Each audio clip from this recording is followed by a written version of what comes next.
Some machines don't die, they just wait for the right hands.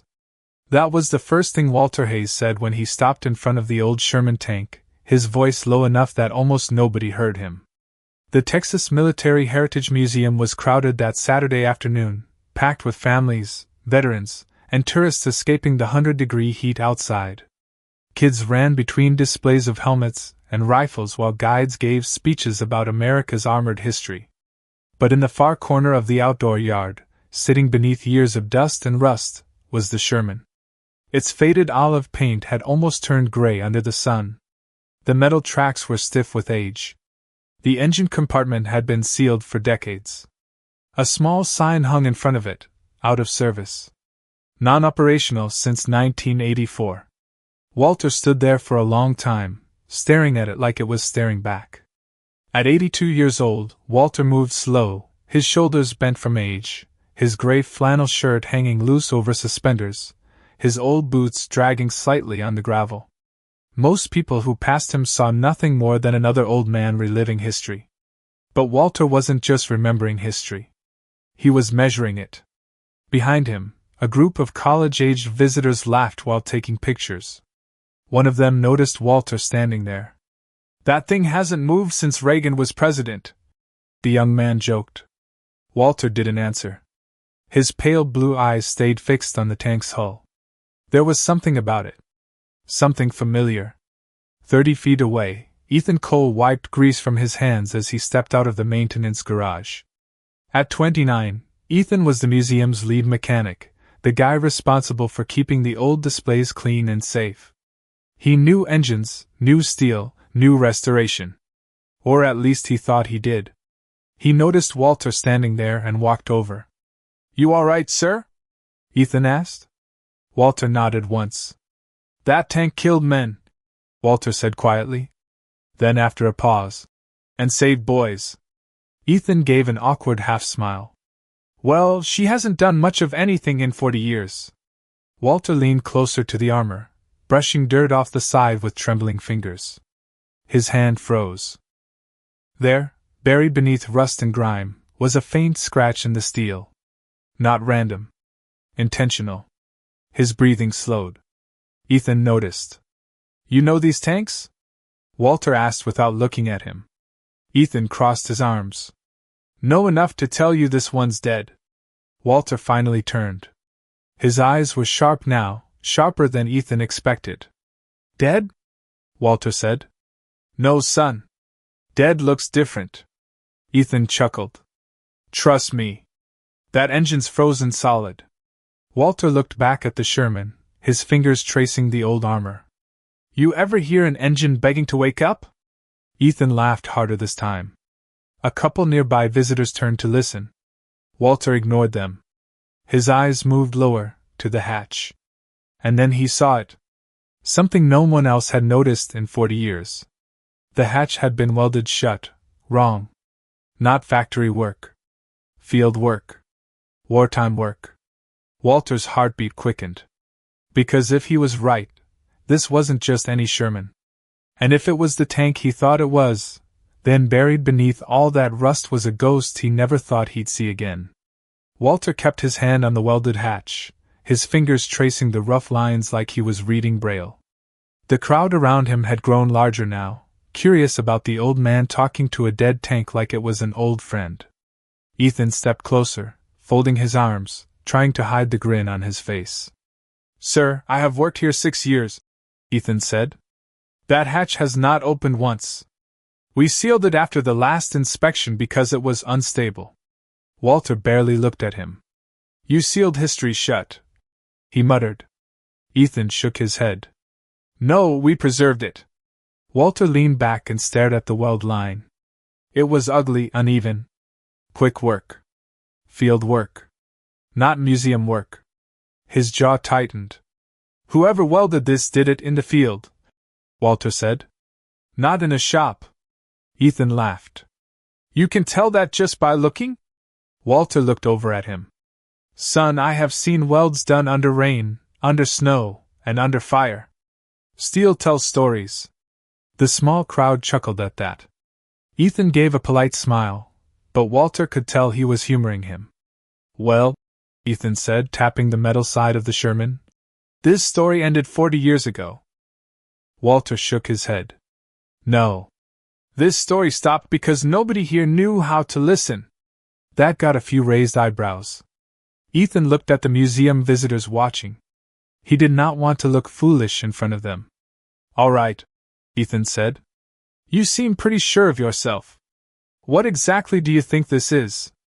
Walter stepped to the front left side of the hull and wiped away more dust with his sleeve. Beneath the grime, there was a faint shape, almost invisible. A star. Not the painted kind. Scratched by hand. Walter stared at it, and his face went pale. Ethan noticed the change immediately. What? Walter whispered something so quietly Ethan could not hear it. Sir? Walter looked up slowly. There were only 3 tanks in my unit with hand-cut stars like that. Ethan smirked. And let me guess. This was one of them. Walter did not answer. Instead, he crouched painfully and looked beneath the chassis. His eyes scanned the suspension, the road wheels, the track teeth. Then he froze again. On the second bogie wheel was a tiny dent, no bigger than a quarter. Walter touched it like it was sacred. Ethan watched, less amused now. What is it? Walter stood up with effort. That dent, Walter said. I made it. Ethan frowned. That is impossible. Walter nodded toward the hatch. Open it. Ethan laughed again. Sir, even if I wanted to, that thing is locked tight. Walter looked him dead in the eye. Then you have been locking the wrong hatch. Ethan blinked. Walter pointed to the rear panel. Access plate. Lower right side. Hidden release lever behind it. Ethan stared at him. Nobody on the maintenance team had ever mentioned that. He walked over, knelt down, and wiped away the dirt. Sure enough, there was a small panel buried under layers of paint. The crowd leaned in. Ethan looked back at Walter, his smile gone now. How did you know that? Walter looked at the tank and said, Because if this is the one I think it is, I spent 2 winters inside her. Ethan stared at the hidden panel like it had appeared out of nowhere. His hands hovered over the rusted metal, uncertain now. The crowd had gone quiet. A few people lifted their phones, sensing something unusual was happening. Walter stood still beside the tank, his breathing slow, his eyes locked on that lower access plate like he already knew what waited behind it. Ethan glanced back at him. Nobody has ever mentioned this panel, Ethan said. Walter nodded. Because the men who built her were not thinking about museums. They were thinking about surviving another sunrise. Ethan swallowed. For the first time since meeting Walter, the joke was gone. He grabbed a flathead screwdriver from his belt and wedged it into the seam. The metal groaned as decades of dirt cracked loose. It took nearly a full minute before the panel gave way with a sharp pop. Behind it sat a narrow steel lever, almost completely hidden beneath layers of grease and old dust. Ethan stared at it. That should not be there. Walter stepped forward. It should if she was modified in the field. Ethan looked up. Modified for what? Walter's eyes drifted for a moment, somewhere far away. Quick evacuation. Faster ignition access. We changed things when the manuals stopped helping. A little boy in the crowd whispered to his father. Is he really a tanker? His father shrugged, equally unsure. Ethan grabbed the lever and pulled. At first, nothing happened. Then there was a loud metallic clank from above. The main hatch shifted half an inch. The crowd gasped. Ethan stepped back, staring at Walter like he had just seen a magic trick. Walter did not smile. He walked forward, placed both hands on the hatch, and pushed. The heavy steel groaned open with a deep sound that echoed across the yard. A wave of stale air rolled out, carrying the smell of oil, dust, and old metal. Walter froze. For a second, he did not move. He just stared into the darkness. Ethan stepped beside him, shining a flashlight inside. The interior was untouched. Rust covered most surfaces, but the old controls were still there. The hand throttle. The clutch. The ignition switches. Walter's eyes scanned them with unsettling familiarity. Then his light landed on something painted near the driver's seat. Faded white letters. Lucky Annie. Walter's knees nearly gave out. Ethan caught his arm. Hey! Are you okay? Walter stared at the name, barely breathing. It is her, he whispered. Ethan frowned. You are telling me this was your tank? Walter climbed halfway inside, his hands shaking now, not from age but from memory. Not mine, Walter said. Ours. He ran his hand across the old seat. Me, Tommy, Frank, Louis, and Danny. Ethan looked around. Your crew? Walter nodded. We were boys pretending to be men. The crowd leaned in closer. Ethan looked at the engine controls, then back at Walter. If this really is your tank. Walter turned to him. His eyes were clear now, stronger. Then she still remembers how to breathe. Ethan folded his arms again, but this time it was not arrogance. It was disbelief. You think you can start it? Walter looked at the dead ignition panel and gave a slow nod. Give me 30 seconds. Walter climbed fully into the driver's seat, his boots pressing against steel that had not carried weight in decades. Dust rose around him as if the machine itself was waking from a long sleep. Ethan stood at the open hatch, flashlight in hand, watching every move. The crowd outside had doubled now. Museum staff had started gathering too, whispering among themselves. Nobody was laughing anymore. Walter ran his fingers across the control panel, each movement slow and deliberate.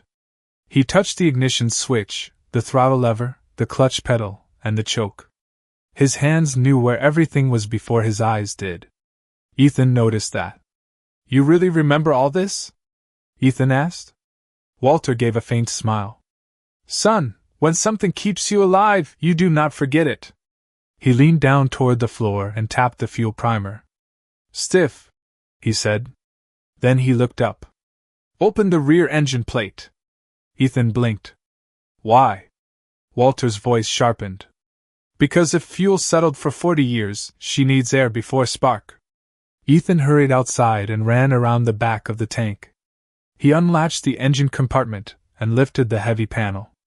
Inside, the old radial engine sat buried in grime, its hoses dry, its metal dull with age.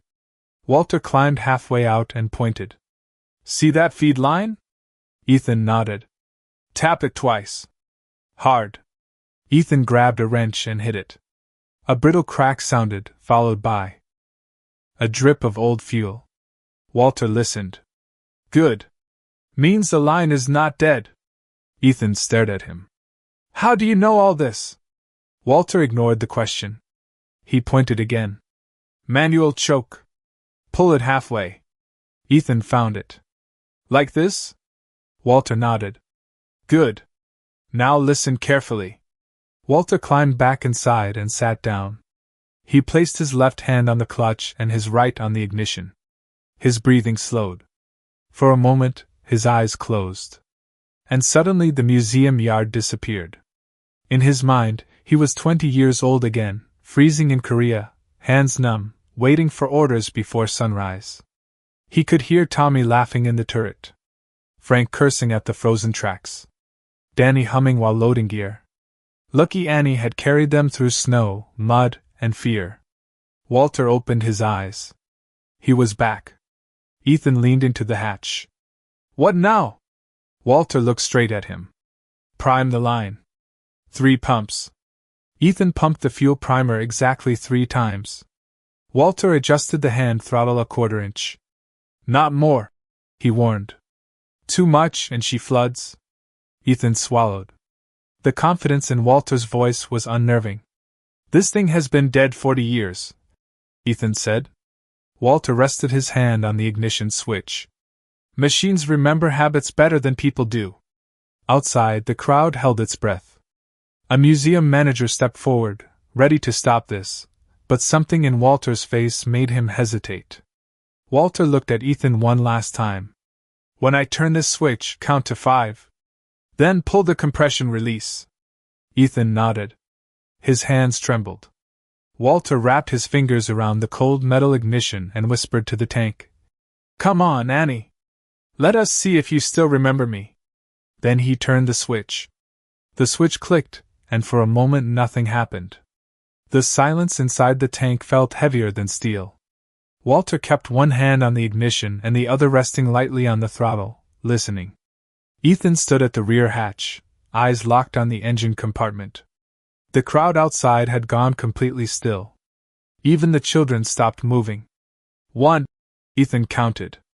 Walter watched the gauges, dead and lifeless. 2. A faint hiss came from the fuel line. Walter nodded to himself. 3. Somewhere deep inside the engine block, something shifted. Ethan looked up, surprised. 4. Walter tightened his grip. 5. Ethan pulled the compression release exactly as Walter instructed. For half a second, nothing. Then came a deep metallic cough. The entire tank shook once, like a giant waking in its sleep. The crowd jumped back. Ethan's eyes widened. "No way." Walter did not move. "Again," he said. Ethan reset the lever. Walter adjusted the hand throttle by less than half an inch. "Fuel needs balance," Walter muttered. Ethan could hear the confidence in his voice now. Not hope. Memory. Walter turned the ignition again. This time the cough came faster. Then another. Then another.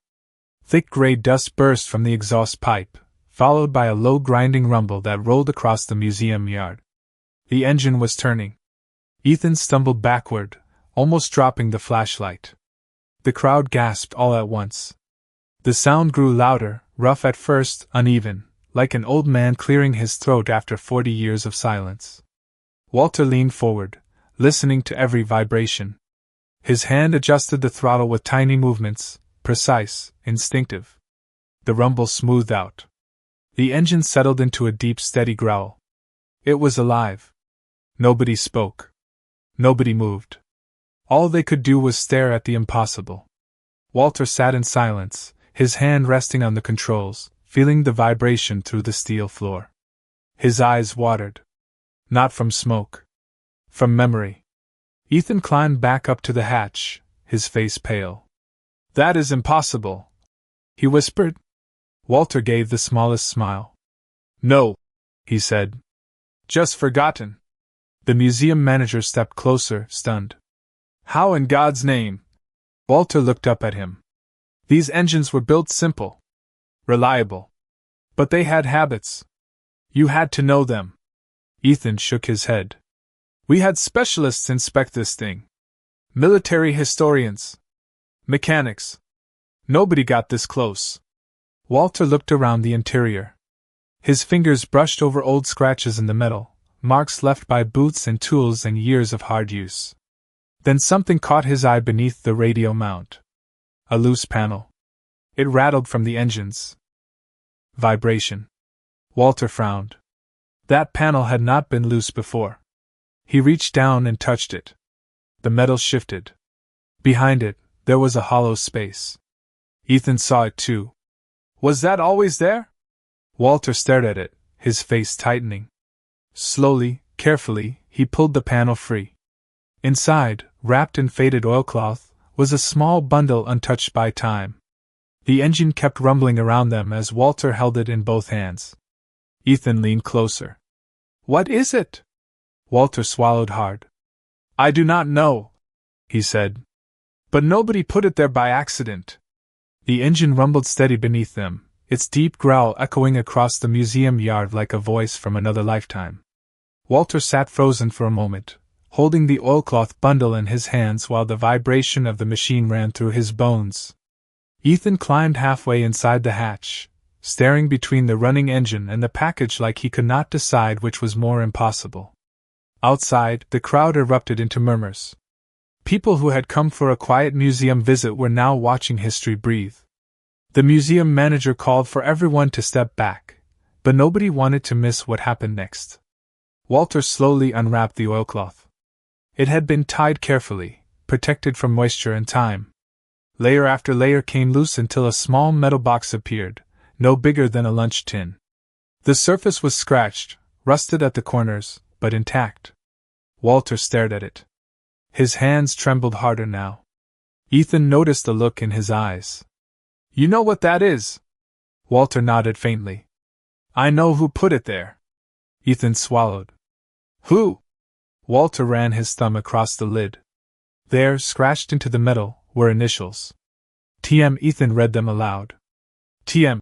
Walter's face softened. "Tommy Miller." Ethan looked at him. "One of your crew?" Walter nodded.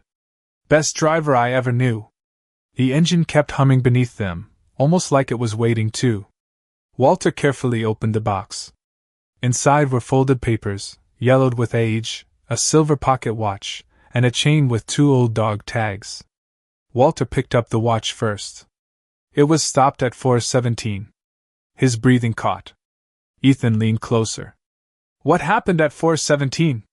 Walter stared at the watch. "That was the hour we lost contact with Tommy." The crowd outside had gone silent again, as if they could feel the weight of the moment even without understanding it. Walter unfolded the papers. The first page was a handwritten letter, the ink faded but still clear enough to read.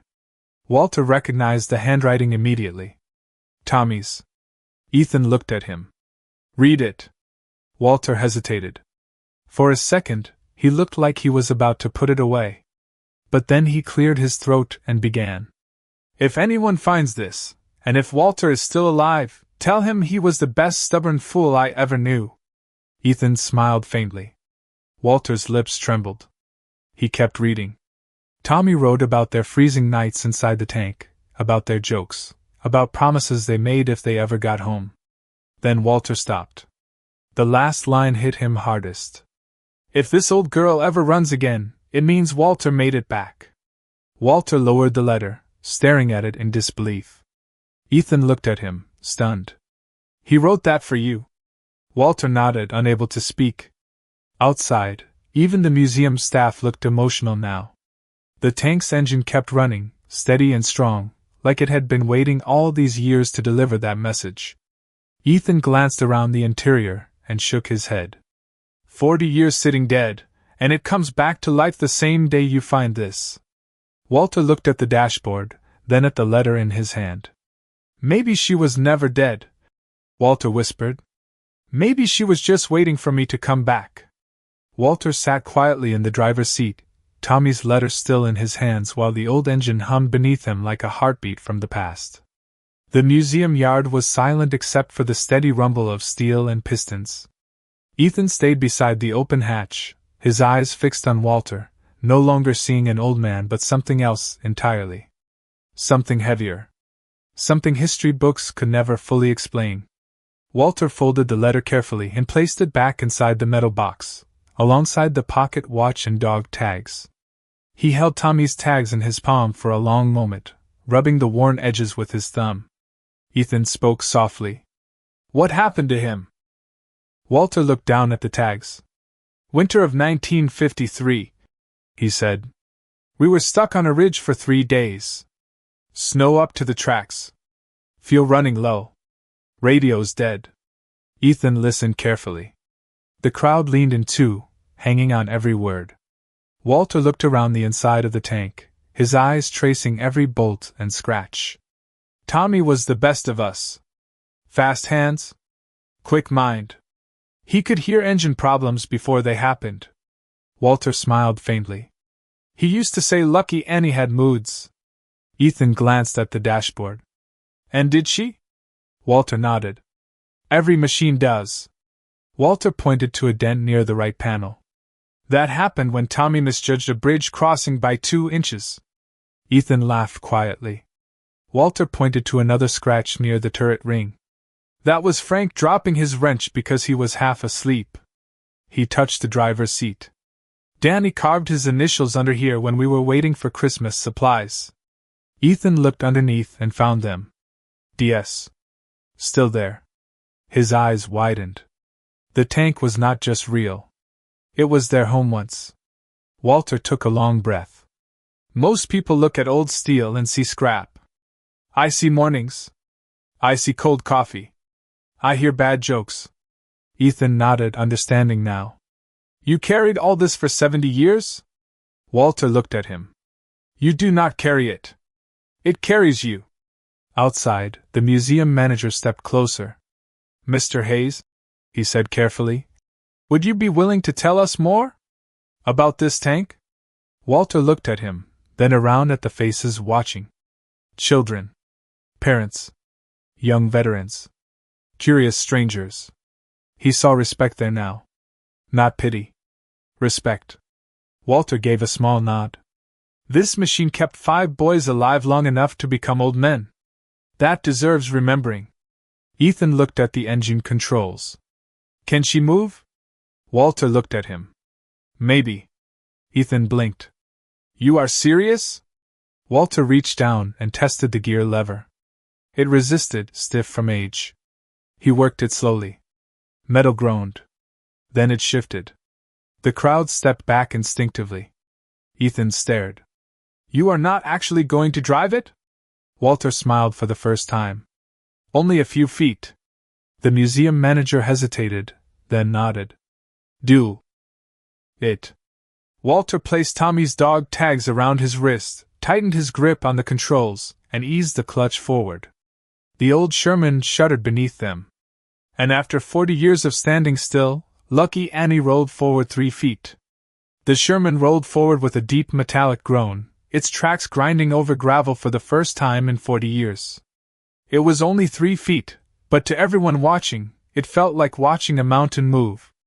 The crowd broke into applause, some cheering, others simply standing there in disbelief. Walter eased the clutch back and let the machine settle.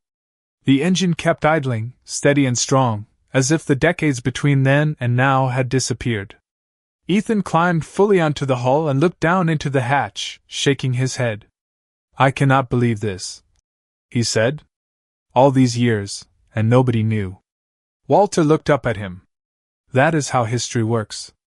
It sits still until somebody remembers.